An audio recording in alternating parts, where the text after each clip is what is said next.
Today's reading comes from Matthew's Gospel. It's Matthew's account of the feeding of the 5,000, and it's in Matthew chapter 14, verses 13 to 21.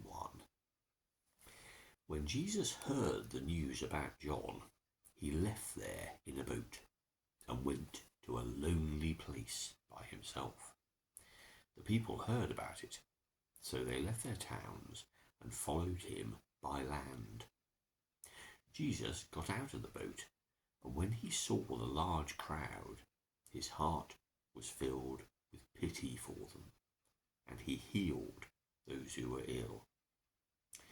That evening his disciples came to him and said, "It is already very late, and this is a lonely place. Send the people away and let them go to the villages to buy food for themselves." "They don't have to leave," answered Jesus. "You yourselves give them something to eat." "All we have here are 5 loaves and 2 fish," they replied. "Then bring them here to me," Jesus said. He ordered the people to sit down on the grass, and he took the 5 loaves and the 2 fish, looked up to heaven, and gave thanks to God. He broke the loaves and gave them to the disciples, and the disciples gave them to the people. Everyone ate and had enough. Then the disciples took up 12 baskets full of what was left over. The number of men who ate was about 5,000, not counting the women and the children. As I mentioned, it's a passage that's found in all 4 Gospels, and that's rare. Apart from some teaching about John the Baptist and the triumphant entry into Jerusalem, and of course Jesus' trial and execution and resurrection, this is the only story that appears in all 4 Gospels. And the reason for that, I think, is because it gets to the very heart of what God does when God comes amongst people. We have a story which many of us will focus on the idea of how did such small amounts of food feed so many people.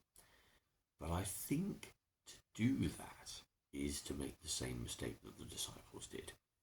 Jesus says to them, they don't have to leave to be fed. And the disciples take that as meaning physical food. And sure enough, that was the reality of what you could see, wasn't it? Crumbs, lots and lots and lots of people there who've come for healing.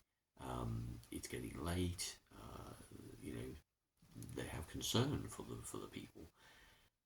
And Jesus says, "You yourselves give them something to eat." And they think he means food because they're out in a lonely place. But what Jesus says back to them is that they themselves have the power to create the real food, to be the extravagant feast, because they themselves could also do the same as Jesus is doing amongst those people. They could speak of the coming of God's kingdom. They could give people hope. They could point the way towards what Jesus is doing and show what he's doing and explain to people and be evangelists amongst people. Yes, that's not going to stop them feeling hungry, but that's not why people have come.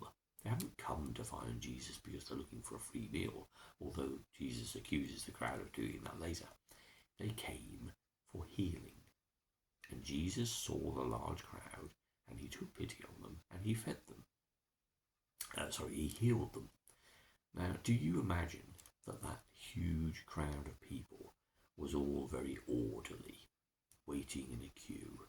No, there would have been constant crying of people, "Save my brother, help my sister, cure my wife." Demand after demand after demand, and Jesus healed the people. It was not a community, but a big crowd of people who had their own needs and desires at the fore. And what Jesus does, and why this story I think is so prominently featured in all 4 Gospels, is because what Jesus does is he transforms that rabble of people, disconnected, unique individuals with their own concerns very much to the fore, into a fellowship, into a family, through the gift of food. Everyone sits down, everyone eats, everyone has enough. Everyone enjoys the experience of being in community with others, being at one in the presence of their God. And that's the real miracle. And the disciples could have gone that way themselves, or some way towards helping that become a reality, but instead they think about physical food. So the transformation of those elements, whether you see that as early church sacramental symbolism or something else, is not really the point. It's the fact that this disconnected crowd of individuals becomes one. It's an experience that many of us will know if we've been to a large music festival, or if you've gone to a theatre or any kind of event where a crowd comes together and is transfixed and transformed by the majesty of the performance that you're there to see. Only, of course, that's a transient thing. It happens, you feel exuberant, you feel part of community, you feel loved, and then it disappears. But the gift that God gives in the person of Jesus is to be in relationship with God always. And it's not a one-to-one only relationship.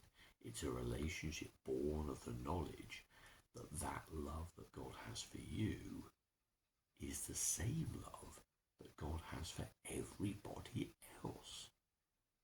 And in that sense, we are all connected. We are all part of this big family. We're all God's children. And that is a wonderful gift, because it gives us affirmation and confidence. It gives us connectedness. It gives us a sense of being in community with one another that nothing else can give. Something above all of us connects us and loves us, and that is God. And that's what Jesus did when he came and lived among us.